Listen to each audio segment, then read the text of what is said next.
Sabo, sikreto nga bang miyembro ng D-Clan? Susunod na Straw Hat Grand Fleet member nagpakita na? Grupong Sword malapit ng ibunyag ang tunay nilang layunin? Gorosei na kumpirma na ba ang pagka-immortal? Pang-apat sa 12 Supreme Grade Blades nagpakita na? Ilan lang yan sa mga nabanggit sa chapter 1117. Kaya hihimayin natin ang lahat ng yan ngayong araw. Pero bago tayo magpatuloy, paalala ko lang ang video natin ay isang chapter review at hindi chapter recap. Kaya hindi na natin iisa-isahin ang lahat ng eksena sa chapter. Bagkos ay pagtutuunan natin ang mga detalye na maaring hindi napansin ng marami. At pati na rin mga sarili nating analysis at implikasyon ng mga pangyayari sa chapter. Ngayong malinaw na yan, tuloy na tayo. Sa pagsisimula ng chapter, patuloy pa rin pinapakita sa atin ang mga reaksyon ng mga tauhan sa iba't ibang panig ng mundo.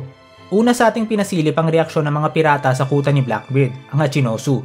May mga ilan sa kanila ang gustong simulan na ang paghahanap ng kayamanan sa ilalim ng karagatan. Kasi kung ang buong mundo ay dati nang napalubog sa ilalim ng dagat, tiyak marami rin sa mga dati nilang kayamanan ang nasa ocean floor rin na nag-aantay lang na matagpuan. Kaya nga maraming pirata ang nabighani at nasabik sa mga balita ni Vegapunk. Halos kamukha ito noong ginawa ni Roger na pagsisimula sa Great Pirate Era. Dahil maraming natukso sa yaman ng One Piece, maraming tao ang sumugod sa karagatan upang hanapin ang kayamanang ito. At baka ganito rin na maging epekto ng balita ni Vegapunk, kung saan maraming tao ang matutokso na sumisid sa ilalim ng dagat sa paghahanap ng mga kayamanan. Pero ipinakita rin sa atin ni Oda yung eksplanasyon sa isang importanteng katanungan tungkol sa dating paglubog ng mundo. Kung punong-puno ang ilalim ng dagat ng mga sibilisasyon ng nakaraang mundo, bakit wala pang nakakita nito hanggang ngayon? For the last 800 years, wala man lang bang nakapansin na may mga syudad at sibilisasyon sa ilalim ng dagat? Binanggit nga ng ilang pirata ang sagot. Bukod sa punong-puno ang ilalim ng dagat ng mga mababangis na seabeast na tiyak nakakain sa mga magtatangkang sumisid rito, napaka-rare at mahal rin daw ng mga submarine na kayang sumisid ng ganun kalalim. Yung mga karaniwang pirata ay walang kakayanan at walang teknolohiya na makasisid sa malalalim na parte. Rare exception lang yung mga taong may advanced na teknolohiya para magkaroon ng submarine, pero kahit sila, walang masyadong rason para suyurin ang ilalim ng dagat at harapin ang maraming sea beast doon. Kaya nga siguro sa nakaraang 800 years, walang nakapansin sa mga lumubog na sibilisasyon. Pero dahil nga sa mga pahayag ni Vegapunk, marami na ngayong pirata at adventurers ang gustong tuklasin yan. Isa na dito si Mont Blanc Cricket at Saroyama Alliance. Sa mga hindi na nakakaalala, sila yung nakilala ng Straw Hat sa Jaya Island na naghahanap ng City of Gold. Inakala nila na lumubog ito sa ilalim ng dagat, pero yun pala ay lumipad ito papunta sa isang Sky Island. So matagal na talaga silang sumisisid sa ilalim ng dagat. Pero kahit sila ay nasurpresa na meron palang isang buong sibilisasyon sa ilalim nito. Kaya nga nagalak sila sa mga balita ni Vegapunk. Isa pa sa mga dating tauhan na nagbalik na naman sa chapter na ito ay ang Dawn Creek Pirates. Namataan nga sa Hachinosu sila Dawn Creek, Jin at Pearl. Sa mga di na nakakaalala, sila yung nakalaban ng Straw Hat sa Baratie Arc all the way back sa East Blue Saga. Ito nga yung unang beses na bumalik sila simula ng pagkatalo nila lagpas 1,000 chapters ago. Kaya naging nakakagulat ang pagpapakita nila. Isa pa, sa pagtatapos ng Baratie Arc, nakalanghap rin si Jin ng poison gas kaya may posibilidad nga na matagal na siyang namatay. Pero mukhang nakaligtas naman siya mula rito. Interesting nga ang naging pagbabalik nila dahil dati nang nagkaroon ng magandang scene itong si Jin at Straw Hats kung saan pinakita ni Jin na mataas ang respeto niya sa kanila at hiniling niya pa nga na sana magkita ulit sila sa Grand Line. Ilang beses ko nga nabanggit dito sa channel natin na may chance itong si Jin na bumalik at sumali sa Straw Hat Grand Fleet sa hinaharap. At ngayong bumalik na sila sa storya, baka nga magkatotoo na yan, lalo na kung may masamang mangyari kay Dawn Creek. Bago tayo magpatuloy, kung nag-e-enjoy ka sa mga ganitong klaseng chapter review at iba pang analysis tungkol sa One Piece, mag-subscribe ka na sa ating channel para ma-update ka na agad sa ganyang klaseng content. Pinakita rin sa chapter na ito ang mga miyembro ng Sword na ligtas nang nakabalik mula sa Hachinosu. Nandito ang mga kumpirmadong miyembro nila na sila Kujaku, Prince Grus, Koby, Helmepo at Hibari. May mga konting sugat pero mukhang okay naman ang kalagayan. May iniinda raw na sakit ng ulo si Koby dahil hindi raw siya makasabay sa mga boses sa ulo niya. Mukhang na-activate na naman yung matindi niyang observation haki na una na nating nakita sa Marineford. Mukhang nagdulot ng sari-saring emosyon ang mga naging pahayag ni Vegapunk at hindi mapigilan ni Koby na masagap ang mga emosyon na ito. Isa nga ito sa mga pinakamalakas na observation haki na nakita natin sa storya. Dagdag pa sa malakas na armament haki na ipinamalas ni Koby sa Hachinosu ay mukhang sinese-set up na rin talaga ang potential niya. Siguradong magiging mabigat ito si Koby sa mga labanan sa hinaharap. Pinag-usapan ng mga Sword members ang nagaganap na pagbabalita ni Vegapunk. Sabi ni Prince Grus, baka raw malapit na silang makarinig ng mga mapapait na sagot na para bang matagal na silang may mga pagdududa at mga katanungan tungkol sa world government. Sumagot naman si Kujaku na mukhang oras na nila para gumalaw. Nakakapagtaka nga yan. Gumalaw ng ano? At bakit ngayon lang? May mga nabanggit ba si Vegapunk na nakapag-udyok sa kanila para gumalaw? Hindi ba bilang isang commando unit ng Navy, ang natural nilang mga kalaban ay mga pirata at mga Yonko? So bakit naman sila mapapagalaw matapos sa mga pagbubunyag ni Vegapunk? Hindi kaya may mga dati na silang katanungan na unti-unti nang nalinawan? Ito mga katanungan rin kaya ang dahilan kung bakit ang mga Sword members ay officially resigned na sa Navy? Meron kaya silang sekretong balak at sekretong layunin? Bukod sa kanila, mukhang nakabalik na rin mula sa Wano ang opisyal nilang pinuno na si X-Drake. Sa Wano nga niya natuklasan na may sekretong palitan na nangyayari sa pagitan ni Orochi at ng world government kaugnay ng mga armas na ginagawa sa Wano. Kaya hindi na talaga maganda ang tingin niya sa world government. At ngayong nakabalik na siya sa Sword, mukhang napapalapit na ang paggalaw nila. Ilang beses na nga natin pinag-usapan sa channel natin yung identidad ng Sword. Sa tingin ko kasi, malabo na buong Marines ay tumiwalag na agad sa world government. Sa tingin ko, una munang titiwalag itong Sword dahil sila naman talaga yung mga liberal na Marines na malaki na ang pagdududa sa world government. At base sa nakaraan nilang usapan, asahan na lang natin na may mababalitaan tayo sa hinaharap na ginawang malaking hakbang itong Sword. Isa sa mga naging highlight ng chapter na ito ang panandaliang bakbakan ni Gorosei Venus-Zoro at Roronoa Zoro. Isa rin ito sa mga bakbakan na matagal nang inaabangan ng mga fans, gawa nga ng parehas silang swordsman. Agad namang napansin ni Zoro yung espada na gamit ni Venus-Zoro. Isa rin raw itong Kitetsu Blade na kagaya ng isa niyang espada. Kung natatandaan ninyo, yung espada ni Zoro na Sandai Kitetsu ay nakuha niya sa Log Town matapos itong ibigay sa kanya ng dating may-ari matapos mamangha sa tapang at ugali niya. Kabilang daw ito sa linya ng mga espada na galing sa Wano, ang Kitetsu line. Sinumpa raw ang mga espadang ito at lahat ng gumamit sa kanila ay nagkaroon ng karumal-dumal na kamatayan.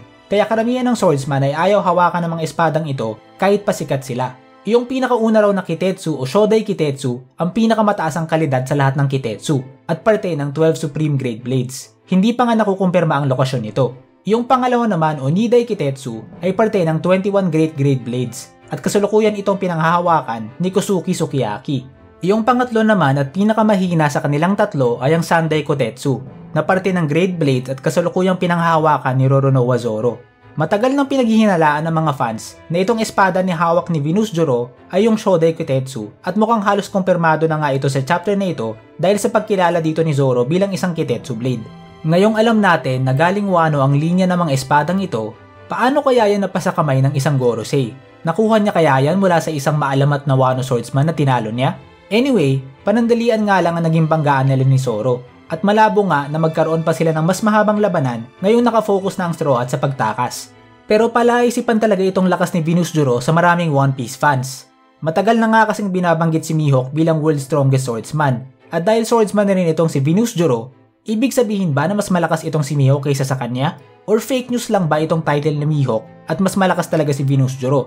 Alam rin natin na siguradong maglalaban itong si Mihawk at Zoro sa huli. Gawa ng isa yan sa mga layunin ni Zoro. Pero saan kaya papasok itong si Venus-Zoro? Siya ba ang magiging final na kalaban ni Zoro? Or si Mihawk pa rin? Interesante ngang malaman yan. Sa kabilang panig naman, agad tinigil ng mga Gorosei ang paghabol sa mga Straw Hats matapos marinig kung nasaan ang Special Denden Mushi. Nagtipon agad sila upang palibutan ang ancient robot na pumoprotekta rito. Agad naman nilang nakilala ang ancient robot bilang ang robot na umatake sa Marichua 200 years ago. Nakakapagtaka nga kasi ang tagal na ng pag-atake na yon, pero agad pa rin itong nakilala ng mga Gorosei. Para bang nandoon rin sila noong araw ng pag-atake nito. Ibig sabihin ba higit 200 years old na rin sila? So halos kumpirmasyon na nga yan na immortal talaga itong Gorosei at ilang daang taon na silang nabubuhay at pinamumunuan ng mundo. Mabilis namang pinatumba ng mga Gorosei ang ancient robot at naputol na nga ang mensahe ni Vegapunk sa mundo. Gaya nga ng nabanggit natin dati, masyado pang maaga para mabunyag lahat ni Vegapunk ang tungkol sa Void Century. Malamang teaser lang talaga ang may bubunyag niya. Maaari na mas madagdagan pa ng konti ang alam natin sa paparating na Elbaf arc. Pero ang kabuuan ng storya patungkol sa Void Century, Ancient War, at storya ni Joy Boy ay inaasahan ko na sa Laugh Tale na talaga mabubuo kapag nakarating na roon ang Straw Hats. Kagaya na lang ng Roger Pirates na doon rin natuklasan ang buong katotohanan. So kapit lang kayo dyan mga ka-scholar, mahaba-haba pa tong storya. Pero bago naputol ang broadcast ni Vegapunk ay may mensahe sana siya na gustong iparating sa mga miyembro ng D-Clan na matagal na nating alam na natural enemy ng mga gods. Hindi niya na natapos ang mensahe niya at ang huling syllable nga daw na nasabi niya ay ang Japanese character na Mo, na siya ring title ng chapter. Mahirap pang maunawaan kung ano ang kahulugan ng character na yan lalo pat hindi naman tayo Japanese speaker. Pero tiyak na may malaki ang importansya at isa na namang malaking clue sa misteryo ng D-Clan. Sa pagbanggit ni Vegapunk sa mga D-Clan, ay nakita natin ang reaksyon ng ilang D-Clan members at mga tauhan na malapit sa kanila. Nandyan si Dragon, Blackbeard at ang bagong kumpirmadong D-Clan member na si Nefertari DVV na napaantay sa mensahe ni Vegapunk. Pero nandyan rin yung mga malapit na tauhan sa ibang D-members na sila Sabo na napaisip sa mga kapatid niya na si Luffy at Ace, si Kobe na nag-aalala para kay Luffy at Garp, at si Beppo na napaalala rin sa kanyang captain na si Law. Huli nating nakita si Beppo at Law na magkasamang tumakas mula kay Blackbeard sa Winter Island. Pero mukhang hindi na sila magkasama ngayon at nag-aalala na itong si Beppo sa captain niya. Pinilit kaya ng sugatang si Law na balikan yung mga naiiwan niyang crew members? O may iba kaya itong pinuntahan upang hinga ng tulong upang bawiin yung crew niya? Isa pang naging interesante ang naging reaksyon ni Sabo sa mensahe ni Vegapunk tungkol sa D-Clan. Kung maalala natin, minsan nang nagtaka itong si Sabo sa D-Initial. Ngayong parehas itong taglay ni Ace at Luffy kahit na hindi sila totoong magkadugo. Agad naman siyang sinagot ni Ace na bibigyan din daw niya si Sabo ng D-Initial para hindi na ito mainggit. Siya na raw si Sadbo. Sa unang tingin ay mukha lang itong biruan ng mga bata. Pero posible kaya na isa yung maagang clue na ibinigay sa atin ni Oda tungkol sa D-Clan? Hindi kaya itong Will of D ay wala namang kinalaman sa dugo o sa lahi? Pinakita na nga sa atin mismo nila Luffy, Ace at Sabo na pwede kayong maging pamilya kahit hindi kayo magkamag-anak. Posible kaya na itong Will of D ay isang inherited will na maaaring manahin ng kahit sino? Tutal, direkta nang sinabi sa atin na itong will ni Ace ay minana na ni Sabo, lalo pat kinain niya ang devil fruit nito. Sa pagkain niya ng flame fruit at pagmana ng will ni Ace, minana rin kaya ni Sabo ang Will of D? Alam nga natin na ang D-Clan ang natural enemy of gods. At sino ba ngayon ang isa sa mga sakit ng ulo ng Gorosei at ni Imu? Hindi ba si Flame Emperor Sabo na mas sikat pa raw ngayon kay Dragon at siya ring direktang nakakita ng sekreto ni Imu at maaari itong ibunyag sa mundo? Itong mensahe ni Vegapunk at karakter na Mo ay may kinalaman kaya sa pagmamana nitong Will of D? Hindi pa nga malinaw ang lahat ng yan sa ngayon, pero isa yan sa mga dapat nating abangan. Isa pa sa mga dapat nating abangan ay kung ano ba ang magiging reaksyon ng mga importanteng Marines kagaya na lang ni Fleet Admiral Akainu sa mga pagbubunyag ni Vegapunk at pati na rin sa katotohanan tungkol kay Imu. Papayagan lang ba niya itong mangyari o magkakaroon ba ng malaking kudeta? Kung interesado ka dyan ay panoorin mo na ang video natin tungkol dyan.